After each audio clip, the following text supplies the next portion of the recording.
Welcome to another edition of the Let's Be Frank show. My name is Frank Mentone, and I'm the publisher of the Totucket Times.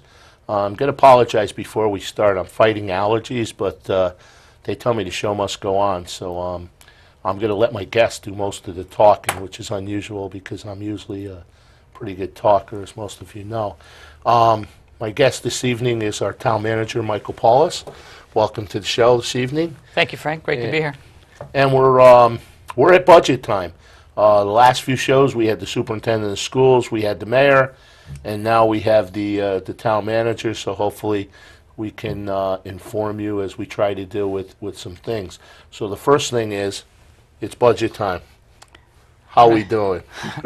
We're making progress, Frank. We're about almost to the end, where we had the budget deliberations, the budget. Well, we always start with the budget workshops. We go through that. We talk with department heads on the municipal side and figure out what those needs are, what our increases are, and go through and put together a package that we deliver to the town council, and they are part of these workshops, and then they hold a public hearing, which we did at the school, and that was April 1st, and we had a meeting.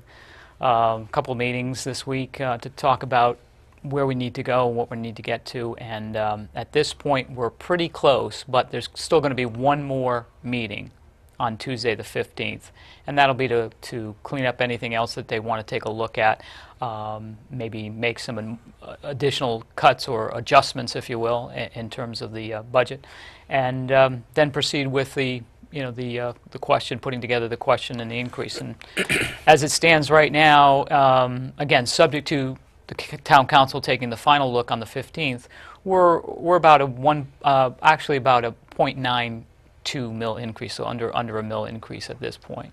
And then again, subject to change in what they do on Tuesday.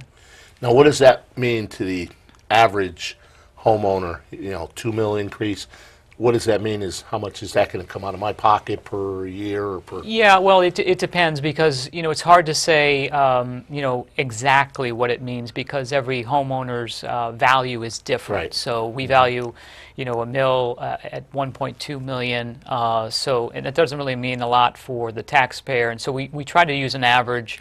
And if you had a home assessed at, I think we use in our example, $350,000 or something like that, it may be $300, $400 increase for the year annually. But again, that even the number we have now, we can quote and say what we think it will be. Right. Until the town council actually passes a resolution and finalizes the number. We don't really know. But at that point, you'll know, and you can calculate, and I think we have it on the town website.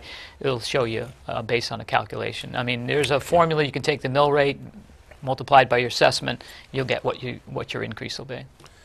Now we have the public forum is for all of the residents to come to the public forum. Correct. And they get a chance to speak on what they think should happen. Correct. And it's funny because I get around town a lot, and who's complaining it's too much, who's complaining it's not enough, we got to spend, we got to fix this, we shouldn't spend this. But nobody shows up for the public forum. I'm exaggerating a little, but were there 20, 25 people from? Well, it's hard. There were a number of people there. It's hard for me to quantify the actual head count, because we had a lot of department heads there as well on hand to answer any questions that the council may have had, or maybe even from a resident posed to the town council. But there must have been 30, 40 people, I think, in terms of residents, potentially. Again, didn't do a sign-in sheet or a head count. So my editorial comment would be that if you weren't there, don't complain. Well, there was an opportunity, and that's what it's there for. The public hearing is their opportunity, the residents' opportunity to come and say, hey, you're doing a great job, you're doing, we need more money for a specific item, or to ask questions, how much are we spending on a particular program, or whatever's on their mind, they can ask. Now, we're talking about the operating from month to month, but there's also part of the budget for capital expenses. All right, yeah. And I'm always hearing, and I'll be honest with you, I'm one of those people that doesn't go to the meetings. Most people know the Totucket Times is one person, and it can't be everywhere. Sure. So I don't go to the meetings. I watch them on Totucket TV when I get a chance.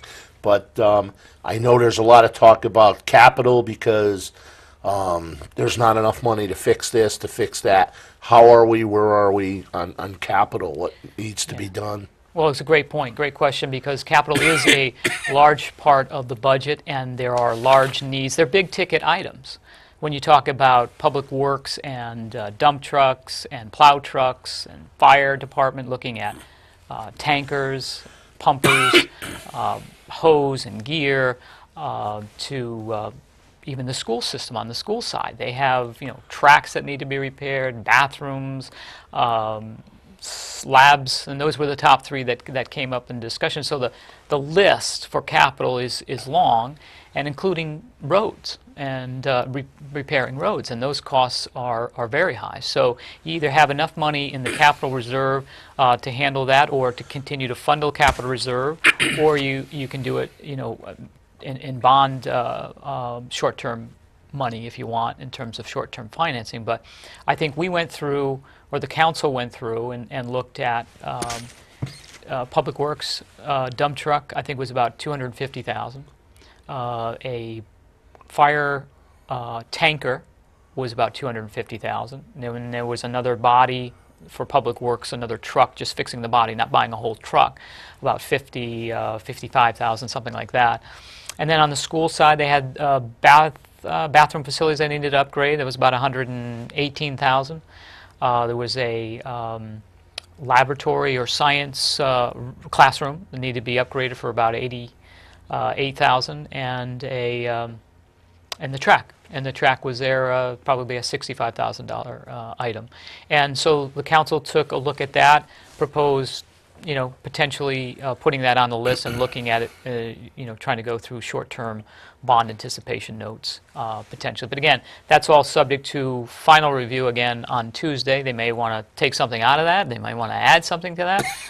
It's still in flux. Now, where does the money for cap? Is it the reason we don't have enough money is because we have not we've not gotten things in a long period of time, and stuff is just all of a sudden everything's breaking down, or is it where does the money come from? Yeah, it's part of that. I think, to use an example in Public Works, right? Sometimes I think of it as a low-hanging fruit in a budget season or budget process where you're faced with rising costs and expenses in an economy that tanks, right? You look at low-hanging fruit and saying, okay, do we really need to put in the capital reserve? Can we do without buying a dump truck or improving the roads? It's what we call deferred maintenance. And so you put it off a year, and let's take a look, using Public Works, they go through these mega snowstorms, right? We had a couple of years ago. Well, listening to the Public Works director, that doesn't show up until 2-3 years down the road, but it does show up. I mean, it may be okay, you get through those mega storms, you get the work done, but it takes its toll. And then that shows up when these trucks start breaking down 2 to 3 years later because of all that stress and all that, work that they had to do. And of course, we've got great staff and great employees that do as much as they can with what they have, but you get to a point where you say, okay, now this is failing. Or you identify a deficiency, and with the fire department, they've identified deficiency in terms of fire suppression and supply of water in Company 3. So a tanker, at least I think I'm right in terms of Company 3 tanker and serving the neighborhoods, that would be something that is identified as very high on their priority. Yeah, I know. I mentioned this before. They do think it's like they do it with mirrors. I mean, Framarola, and I've said it on the show a number of times, it's like things just happen. And you wonder sometimes, I go through our town in the snow, when it snows, and, the roads are safe. Every other Right. town I drive in, it's like nuts. Until you get here and it's all blacked up, right? Yeah. You get to a certain spot and you say, "What happened? Right. How come other towns, and I won't mention which ones, Right. don't they have a plow? I mean, Right. were their Right. guys all out today? I mean, Right. it's just Yeah, where are they? and our roads, even under the Toughest of them, extreme yeah. circumstances, they're pretty good. Yeah, they are. They're very good. In fact, and also not just public works, but on the school side too. I mean, they've got some pretty good personnel there on staff that know what they're doing, and they do a very good job. Again, grounds, facilities, and have come to work with them and understand that they're doing the best that they can with the resources they have, just like Fran is on the public works side. So we've got all these things to fix and repair and buy new. Do we have, and I know they've always talked about it, they did a report 10, 15, however many years ago. Do we have like a long-term, a 5-year plan or anything in Well, you're right. They have had some plans. They've done a lot in terms, if you look at that with the schools and what they've done, the 2 libraries, a lot of open space acquisition, the relocation of Wallfield. Yeah, there's been a lot done. There's still a lot on the list, and it's always or ever evolving, if you will, in terms of moving that target or that time horizon out, and to say, okay, what else do we need? I'd like to spend a little bit more time on things like that in terms of long-term planning. Roofs that we need to replace, schools that need to be renovated, municipal buildings, and discussion about, where we should be. I mean, hopefully we can have a little bit of time to talk about economic development, but, people bring up, the old community center, and we're doing something about that, but the town hall where it is now, and, is a prime, commercial spot and so forth. So, to your question, yeah, I'd like to spend a little more time. There is older plans that we can take off the shelf, dust those off. In fact, we do have a money in the budget in terms of a facility study, and to go through and look at our buildings, municipal buildings, as a prelude to kind of building that long-term plan. So you mentioned economic development. Let's segue right into it. What are our plans for, what are we doing for economic development to improve, certain things in that area? One of the key issues right now has been ongoing for quite some time is the Wallfield site. I refer to it as the address 1599 Foxen Road, which is the old community center, and behind that the center school or the old town hall, the blue building up on the hill. And that is a part of the Economic Development Commission's mission, is to talk about that site, get it ready to put back on the tax rolls, and put a package together for developers. And they had a charrette a couple of months back, and that was just basically a workshop where the community was invited in, and I was pleasantly surprised to see a number of people, almost 100 people, turn out to participate in that, to give us their input, because it's a high-profile area and a high-profile piece, but it's we now understand a very valuable piece that, with a market analysis and study, shows us that there are potential there and opportunities for a developer, probably on a regional scale, not a national scale, but certainly there'll be interest. And so that's one piece. And there's a commission working. I know the town council is very focused on that, interested in that, because it always ties back to the budget and the tax burden. So if we can grow the grand list, which didn't grow this year, you increase the wealth, if you will, and try to lower the burden on each individual taxpayer. So if we had more commercial, retail, industrial, and I think it's important to really look at the businesses we have and work on a retention and expansion of the businesses we have, and then look at development on top of that, because you can't put all your eggs in one basket and think, okay, we're going to get this big box retail. I think you had that in terms of getting a big Y. How often is that going to happen? Yeah. Right. So, but I think they're focused, both the commission and the council, on economic development, because they realize how important that is in terms of growing the grand list and giving some relief on the residential side. I'm glad you mentioned some of the businesses helping the present businesses to grow, because as the newspaper, I'm seeing these people all the time, and Right. I don't think it's ever been as bad, and I've had the paper 12 years now, where every place I go, we're struggling, Right. Don't the people in this town spend money? We're struggling.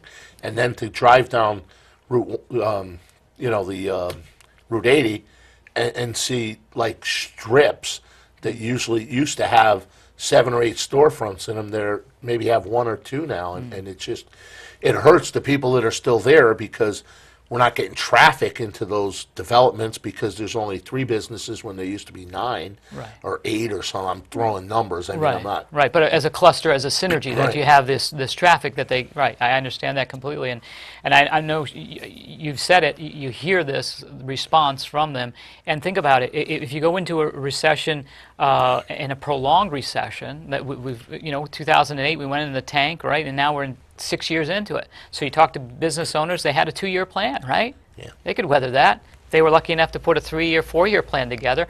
Now we're blowing right through that, and we're into the 6th year. They're in hunkered down survival mode, and that's just the reality. So, they're doing something right if they've gotten through and they've gotten this far. But it is a struggle, and I hear that loud and clear. And I think the commission that I work with is very excited about doing what they can. And they're volunteers, so we don't have a professional. So it really is going to have to fall to the mayor, council members, myself, and just trying to do a better job at creating an atmosphere in the town hall, throughout town, of business friendly. That we're trying to streamline, trying to make things more efficient, and try to get a developer or an applicant, whoever comes in, get them through the process.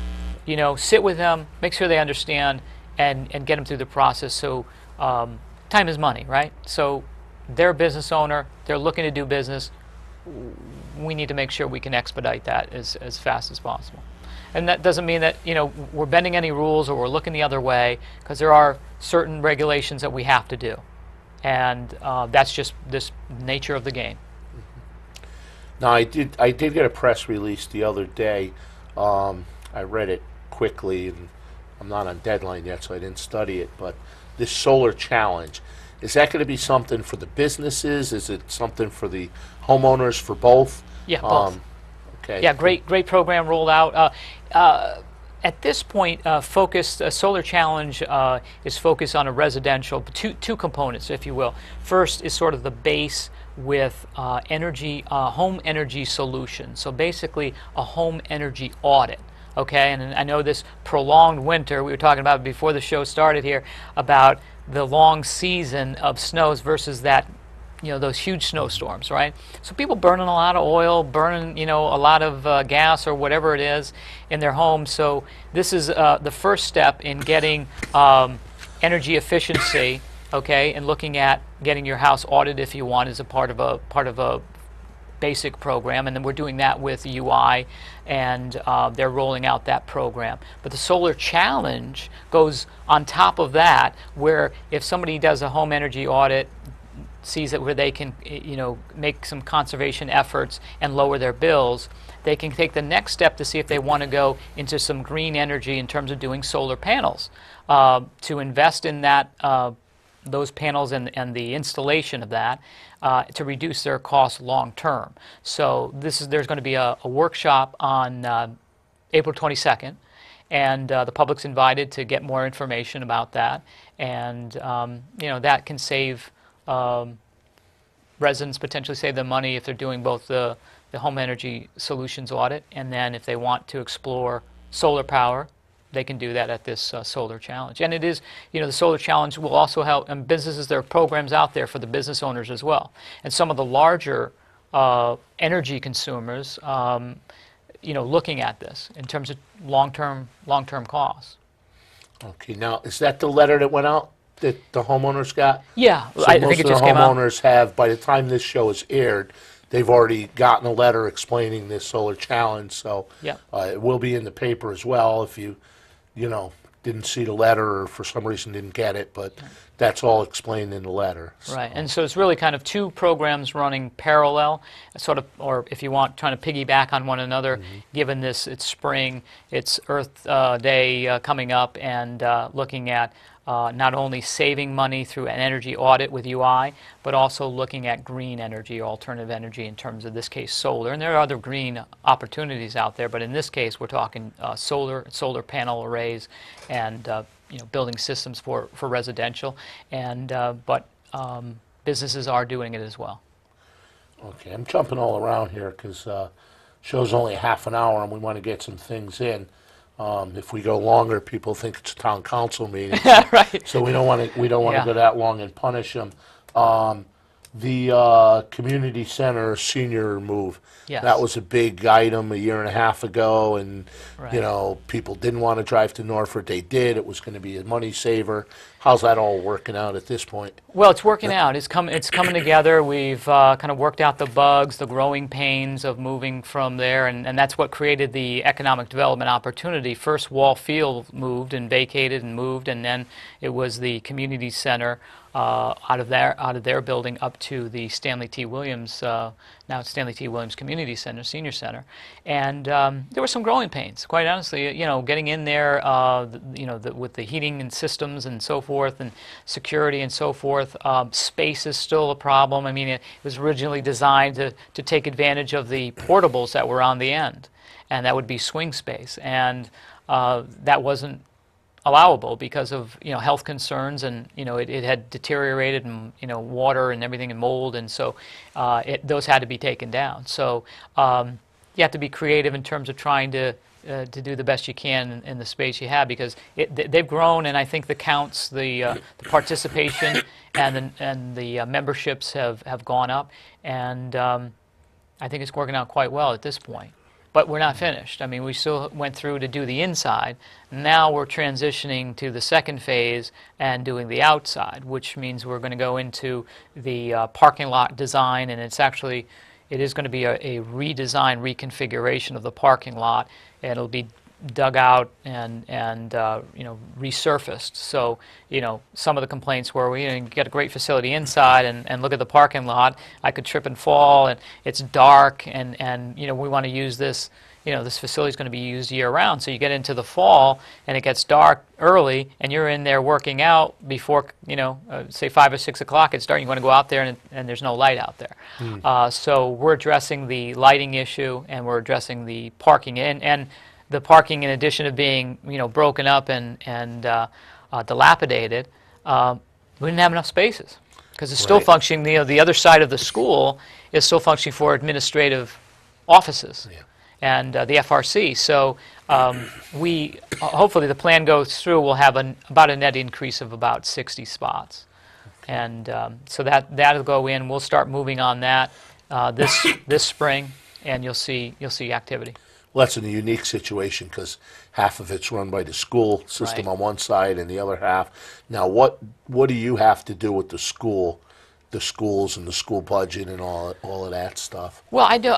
It's more of liaison, if you will, or communicating with them, and most of it is capital projects, and nothing really to do with anything to do with the administration of the school side. Right. It's just from the government side, working with school administrators on any of their capital projects, things like the Stanley T. Williams Community Center, and making sure we coordinate and talk about how it may impact them. Working on the roof, the new roof projects for the schools. The high school is getting a roof this summer, so staff at Town Hall working on putting together the bids and bid specs and things like that, and serving on the staff to the Permanent Project Building Committee, which has both the education representatives and town representatives. And so we coordinate and communicate and just help, if we're getting grants or things like that, we help with the process. We have about 3 minutes left, and when this show starts to air, or when it airs, it's probably going to be right on your 1-year anniversary. So you've been here a year. Some days, I'm sure, for you, it might seem like you've been here for 20. But what have you learned about our town, and what would you like to see happen over the next maybe 12 months? Okay. Yeah, I'll tell you, the first thing that comes to mind is just the volunteer spirit here, really. I mean, I've been working in other communities, and you come here, and I really marvel at the level of volunteerism in both, not just the boards and commissions where I meet people that are willing to serve and come forward and take a night or 2 nights a month to serve, but the organizations within the community. And then, another example, the fire department. I mean, look at that the number of volunteers and the memberships they have, but consistently be able to maintain that, and to the point now where they're coming to the council saying, we need more money for turnout gear, we need more money for the equipment and so forth, because we have to turn away individual. I mean, communities, not every community has that, begging for people, right? Turning them away. Yeah, and I think that's just a wonderful thing, a wonderful aspect of this community where you can turn with pride and say, yeah, this is a community that steps up to the plate, that's not afraid to put some time, roll up their sleeves, put some time in, and give of their time. And I think that's great. And then it's just a small, close-knit community, which is really, really nice. Well, I'm glad you're here. I hope to see you here another few years Yeah. at least. Thank you. I do sometimes make some comments in some of my columns about the town council, but, let's get out and support these people. You've got a town council, there's 9 volunteers, and whether you agree with everything they say or you disagree with everything they say, they're volunteering to do this. They spend a lot of time, on this, to know the facts and figures, to go over budgets. They may sit at the budget meeting, but they've done, and you might watch them on the council meetings where it's an hour and a half or 2 hours long, but they've probably done 15 hours work before that just studying the budget. And again, these are people who have their own jobs, they have their own families, and they're doing this to volunteer to help your town. So whether you agree with them or not, let's support them. Let's give them your comments if you disagree with them, so they know where you're coming from. And like you said, we have a lot of volunteers in this town, and it's nice. And if we could all work together, hopefully we'll move ahead. That's it, working together. So I thank you for being here tonight. Thank you, Frank. I apologize for my coughing this evening, but I really wanted to get this show taped because I thought that the people needed to see some of the things that have been going on, and stuff that I don't cover in the paper, and hopefully this helps educate some people.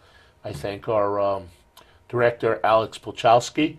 I think that's the first time I got his name right in about 6 months, and I thank you all for watching, and until next time, we'll see you again.